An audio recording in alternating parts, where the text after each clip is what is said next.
hormati Al-Ustaz Effendi, rekan-rekan jamaah pagi Jumat menyebut maafkan yang sholat senantiasa dirahmati Allah SWT.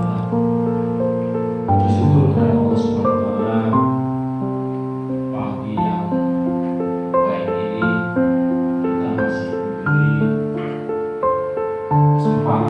Assalamualaikum warahmatullahi wabarakatuh. Salam jumpa dengan Suluh Berkah Channel. Kali ini adalah liputan kegiatan penjemput Jum'ah Berkah di Lapas Kelas 2A Sidoarjo. Bagi Anda yang baru bergabung, jangan lupa subscribe, like, dan komen untuk keberlanjutan dari tali silaturahim kita. Selamat menyimak dan menyaksikan.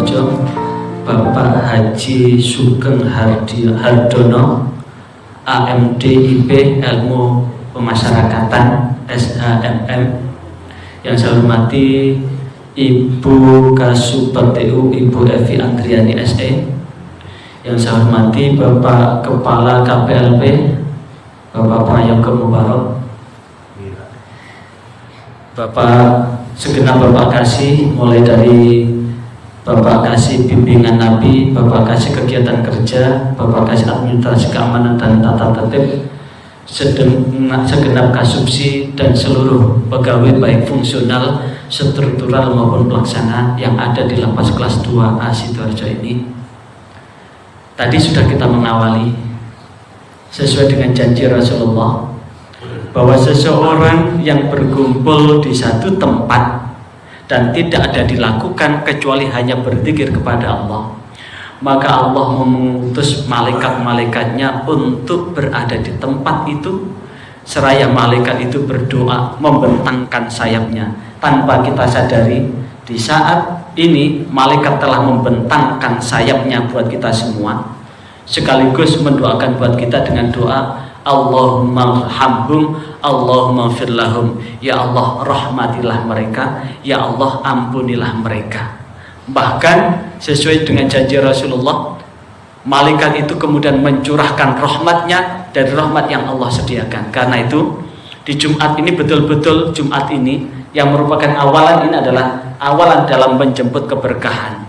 Apa itu berkah? Berkah itu adalah ziyadatul birri wal khair, bertambahnya kebajikan dan kebaikan. Ziyadatus sakinah was sa'adah, bertambahnya ketenangan dan kebahagiaan. Umur yang berkah berarti umur ini dapat kita pergunakan untuk kegiatan yang bermanfaat. Rizki yang berkah berarti rizki yang senantiasa mendatangkan kebaikan dan kebajikan, yang senantiasa mendatangkan ketenangan dan kebahagiaan. Berapapun uang yang kita terima, apapun bentuknya, ketika kita kasihkan ke istri, istri terima kasih. Kita kasihkan ke anak, anak juga terima kasih mempergunakan. Kita makan, menjadikan kita semakin sehat. Kebalikan, rizki yang tidak berkah dikasihkan ke istri selalu kurang, dikasihkan ke anak disalahgunakan, dimakan malah jadi penyakit.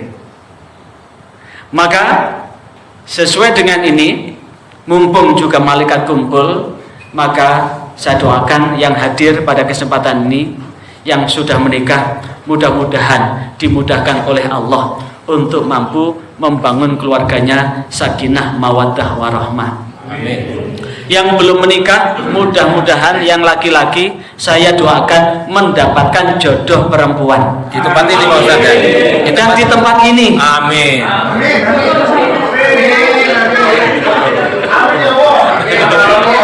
Karena tak lihat banyak yang bujang ini. Oh ya, banyak yang bujang ini. Saya juga pesen satu, saya juga mau cari mantu ini. Masya Allah. Laki-laki perempuan Pak Ustaz? Laki-laki ada, perempuan ada. Masya Allah. Amin, amin. Ada yang duda? Nggak ada yang duda. Yang sakit mudah-mudahan disembuhkan oleh Allah Subhanahu wa taala. Yang galau gelisah mudah-mudahan dibahagiakan oleh Allah. Amin. Yang kekurangan dilebihkan oleh Allah. Yang sudah haji mudah-mudahan dimudahkan rizkinya sehingga rizki itu berkah, luweh terturah sehingga bisa untuk ke Mekah. Amin. Untuk melaksanakan haji dan umroh. Amin. Masih ada sisa untuk buat rumah atau beli rumah bagi yang belum punya, yang sudah punya bisa untuk memperbaiki rumah. Masih ada sisa bisa untuk beli sawah. Masih ada sisa bisa beli mobil walaupun setengah mewah. Tapi bagi yang sudah beristri jangan istri nambah, nanti akan jadi bubrah. Kenapa? Karena apa? Jangankan kita, wong Kanjeng Nabi Ibrahim aja tidak mampu berbuat adil ke Bapak.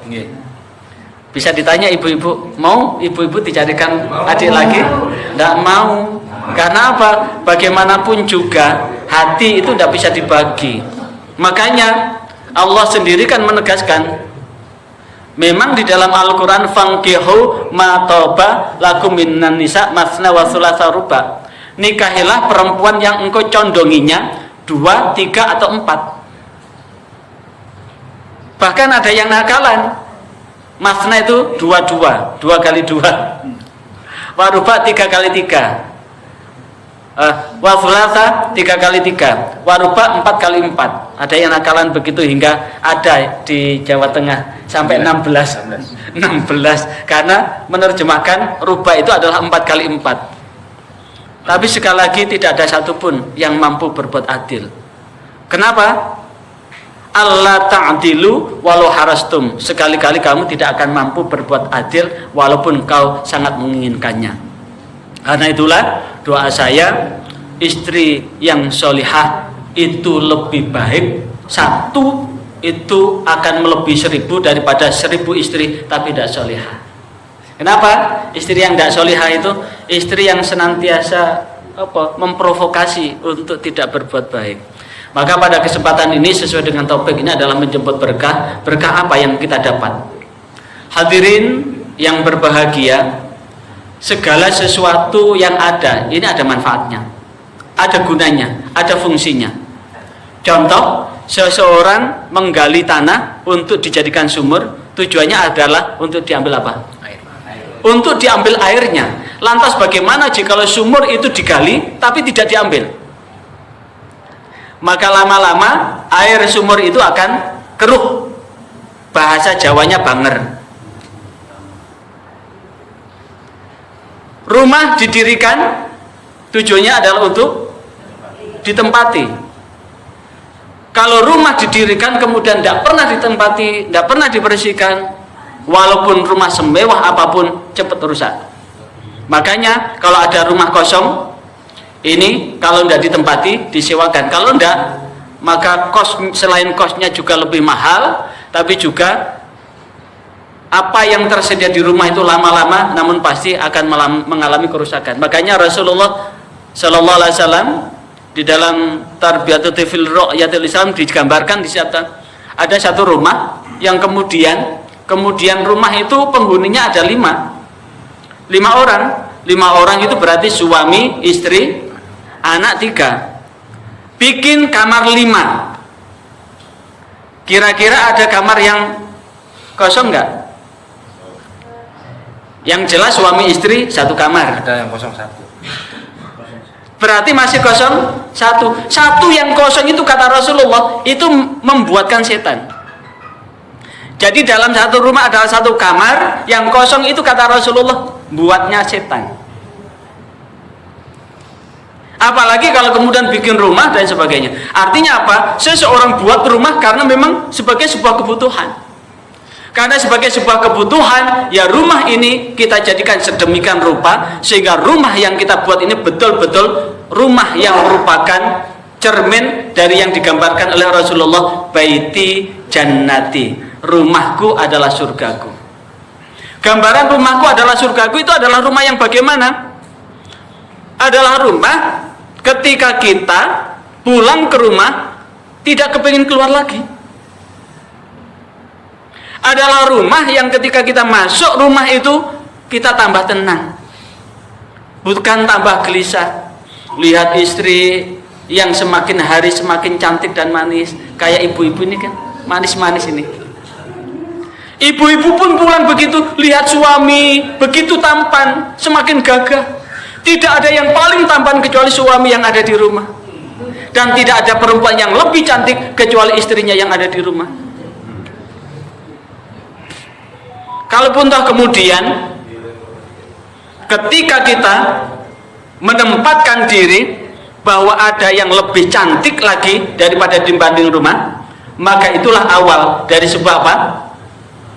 Dari sebuah perselingkuhan, bencana rumah tangga.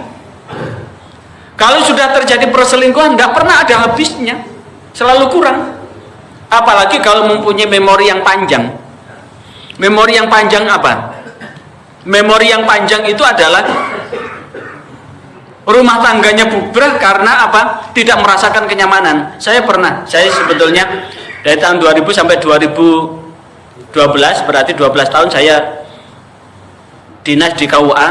Pernah ada klien baru 4 bulan menikah, itu kemudian baru 4 bulan menikah ngajukan cerai, konsultasi ke kantor, ke KUA. Kenapa mas sampan kok cerai? Gak enak. Loh kenapa gak enak? Jadi nikah umur 4 bulan itu sudah punya anak umur 1 bulan. Sudah punya anak umur 1 bulan karena dia menikah karena terpaksa harus bertanggung jawab terhadap pacarnya yang terlanjur. Akhirnya gini, tidak enak. Alasannya bahwa hubungan badan ketika sebelum menikah dengan sesudah nikah itu lebih enak sebelum menikah. Pertanyaannya kenapa? Karena setan ada di situ. Perselingkuhan juga begitu. Karena apa? Setan itu selalu mengajak seseorang untuk berbuat ingkar dan menjauhi terhadap apa yang Allah perintahkan. Maka itulah yang kemudian di dalam surah An-Nur, bahwa laki-laki yang baik akan menikah dengan perempuan yang baik, perempuan yang baik akan menikah dengan laki-laki yang baik, laki-laki pezina akan menikah dengan perempuan pezina, perempuan pezina akan menikah dengan laki-laki pezina. Kata kuncinya satu, jikalau kita ingin nanti jodohnya adalah perempuan baik-baik, atau ingin jodohnya nanti laki-laki baik-baik, maka baik-baiklah mulai sekarang. Kata kuncinya satu, sambung rohnya ini dengan apa? Dengan doa. Paling tidak Fatihah. Misalnya mas siapa namanya? Mas Fajar. Misalnya Mas Fajar, setiap selesai sholat selalu begini, Bismillah untuk calon istriku dimanapun kau berada, dekatkanlah jikalau engkau jodohku. Kalau ada di lapas ini, dekatkanlah ya Allah. Al-Fatihah. Fatihah inilah yang kemudian ternyata walaupun tidak pernah ketemu, itu akan ditemukan oleh Allah. Justru orang menikah kalau tidak pernah pacaran, ta'aruf, katakanlah ta'aruf, tidak pernah dibawa kemana-mana, itu ternyata sepanjang rumah tangganya itu rasanya seperti pacaran. Terus terang saya ini termasuk laki-laki yang tidak pacaran. Jadi nikahnya itu adalah nikah yang dipertemukan, dan kemudian mempertemukan, menetapkan bahwa dia adalah calon istriku, maka saya istikharah. Kalau istikharahnya bagus lanjut, kalau istikharahnya tidak bagus cukup di sini. Kenapa? Ada bukti fakta, ada orang yang cintanya luar biasa tapi kemudian tetap memaksa karena yang dilihat adalah penampakan fisiknya saja. Ternyata bubrah di tengah jalan. Karena apa? Tidak ada kecocokan batin. Tidak ada kecocokan batin. Ketidakcocokan batin inilah yang kemudian cinta itu lama-lama akan pupus. Nah, itulah yang kemudian istikharah, dan istikharah itu penting. Nah, maka pada kesempatan inilah bagaimana menciptakan sebuah bahtera kehidupan yang selamat. Maka sesungguhnya bagaimanapun kehidupan yang kita jalani ini hanya antara piranti-piranti yang kita bentuk, piranti-piranti yang kita buat. Di antara ini adalah tidak ada jalan lain, adalah bagaimana hidup ini. Kalau kemudian tadi kembali ke hidup ini, kalau sumur tadi dibuat untuk diambil airnya, kalau rumah tadi dibuat untuk dihuni, Lantas apa yang perlu terjadi di dalam diri kita? Di dalam diri kita ini adalah manusia. Manusia Allah ciptakan adalah untuk beribadah. Karena dengan ibadah itu akan hilanglah apa? Pikiran-pikirannya, hati yang keruh, hati yang sumpek, pikiran yang keruh. Kalau pikiran keruh, hati akan mati. Kalau hati mati berarti tubuh ini akan rusak. Kenapa? Pikiran keruh. Pikiran keruh yang di sini penuh dengan isi banyak. Isi banyak di sini. Kemudian diprogram oleh pikiran ini. Karena bagaimanapun juga setan tidak ingin kalau manusia ini selamat. Setan ini tidak ingin kalau kemudian manusia semuanya masuk surga. Karena setan ini adalah dendam betul pada manusia. Saking dendamnya, maka ketika setan sudah dikeluarkan dari surga dan kemudian menggoda Adam dan Hawa, Adam Hawa diturunkan ke bumi. Setan belum di bumi, tapi setan minta dua hal kepada Allah. Yang pertama adalah minta dipanjangkan atau usianya ditangguhkan sampai kiamat. Yang kedua minta untuk menggelincirkan manusia keseluruhannya. Karena apa? Tidak terima kalau setan itu masuk neraka. Akhirnya apa? Allah menurutkan setan itu. Turut apa? Akhirnya setan pun diturunkan ingin tinggal dekat dengan manusia, ingin tinggal dekat dengan manusia. Dan Allah memberikan tempat tinggal di mana? Di toilet, di WC. Makanya ketika kita masuk ke WC apa doanya? Allahumma inni a'udzubika minal khubuthi wal khaba'ith. Apa artinya? Allahumma ya Allah, inni a'udzubika, sesungguhnya aku berlindung kepadamu minal khubuthi, dari setan laki-laki, wal khaba'ith, dan setan perempuan. Apakah ada setan di kamar mandi? Ada. Bagaimana caranya setan menggoda kita di kamar mandi? Banyak. Dari A sampai Z ada di kamar mandi itu.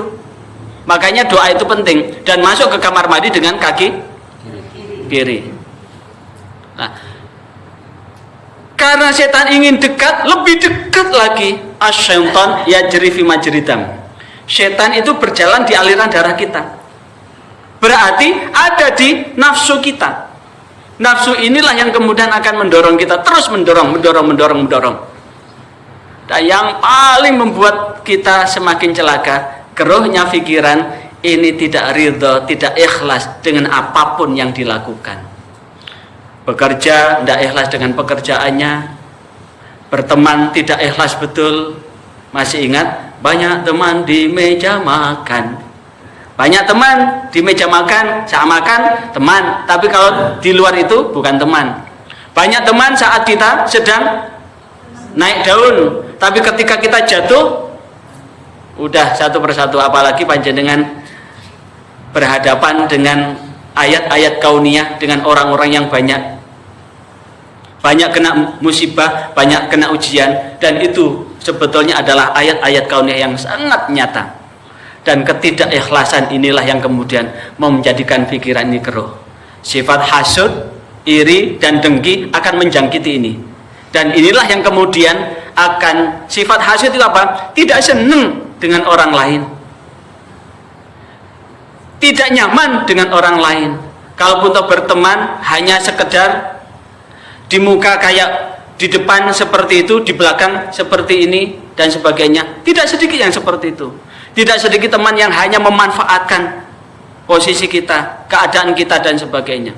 Inilah yang kemudian di dalam kehidupan ini, ketika kita sudah ikhlas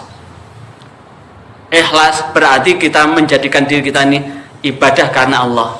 Di saat itulah yang terjadi, orang yang ikhlas itu yakin bahwa andaikan seluruh manusia ini berusaha untuk mencelakakan kita, jika Allah tidak mencatatnya, tidak akan terjadi. Begitu pula andaikan seluruh manusia bersekutu untuk apa? Untuk mendorong kebaikan buat kita. Namun jika Allah tidak mencatatnya, tidak akan terjadi. Dan baik dan buruk itu adalah dari Allah. takdir Allah. Karena sudah ada qadha dan qadar. Apa itu qadha? Ketentuan-ketentuan Allah yang sejak zaman azali. Qadar adalah dari pelaksanaan dari ketentuan Allah itu. Nah, itulah yang kemudian ketika kita menjadikan diri kita ini ibadah, hati bisa jernih, bisa hidup, tubuh ini juga bisa. Karena apa?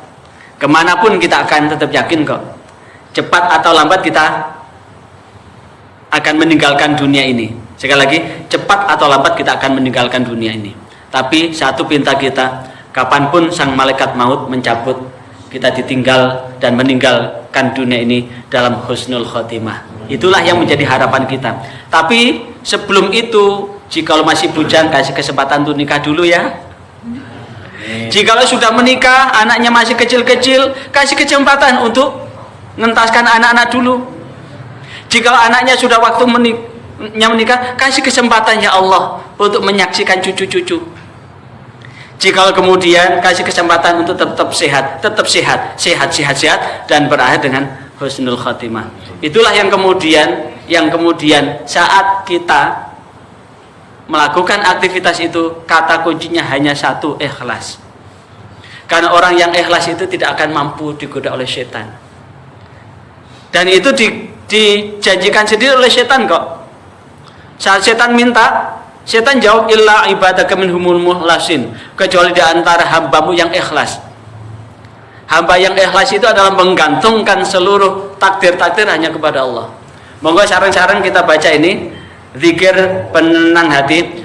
Hasbi Rabbi Jalla Allah ma fi qalbi ghairullah Nur Muhammad sallallahu la ilaha illallah. Apa arti hasbi Rabbi itu? Aku mencukupkan Tuhanku adalah Allah yang maha agung. Berarti dalam hal apapun, kalaupun toh mau dicaci orang, dimaki orang, hasbi Rabbi Jallallah, cukuplah Tuhanku itu adalah Allah yang maha agung. Kalau ada orang mencaci kita, menghina kita, sebetulnya kita terhormat. Kalau ada orang merendahkan kita, kita sebetulnya sudah tinggi. Jadi ketika ada orang merendahkan kita, yakinlah bahwa ketika ada orang berusaha untuk merendahkan kita, kita sudah tinggi. Sehingga ada orang yang berusaha untuk merendahkan, mencemooh kita, berarti kita sudah tinggi. Kalau ada orang yang menjatuhkan kita, berarti kita sudah naik. Berarti ketika orang ingin menjatuhkan kita, jangan takut, Allah bersama kita. La tahzan innallaha ma'ana. Itu hasbi Rabbi. Kemudian ma fi qalbi, tidak ada satupun di hatiku ini ghairullah selain Allah. Berarti selalu menyebut Allah, Allah, Allah. Nur Muhammad berarti di akidah Ahlus Sunnah wal Jamaah disebutkan bahwa sesungguhnya Nur Muhammad itu sudah Allah jadikan sebelum Allah menciptakan Nabi Adam. Makanya Nabi yang pertama itu Nabi Muhammad. Nabi pertama itu Nabi Muhammad, cuma lahir ke dunia yang terakhir. Bahkan mas kawinnya Nabi Adam menikahi Hawa itu adalah sholawat kepada Rasulullah. Nur Muhammad sallallahu, Allah lah kemudian akan memberikan rahmat. Berbahagialah pada saat ini kita masih mendapatkan Nur Muhammad itu, sehingga Nur Muhammad itu akan menyelamatkan ruh kita untuk menghadap kepada Allah, sehingga berakhir tiada Tuhan yang berhak disembah kecuali Allah. Ayo bareng-bareng. Hasbi Rabbi Jallallah ma fi qalbi ghairullah Nur Muhammad sallallahu la ilaha illallah. Bareng-bareng. Hasbi Rabbi Jalla Allah ma fi qalbi ghairullah Nur Muhammad sallallahu la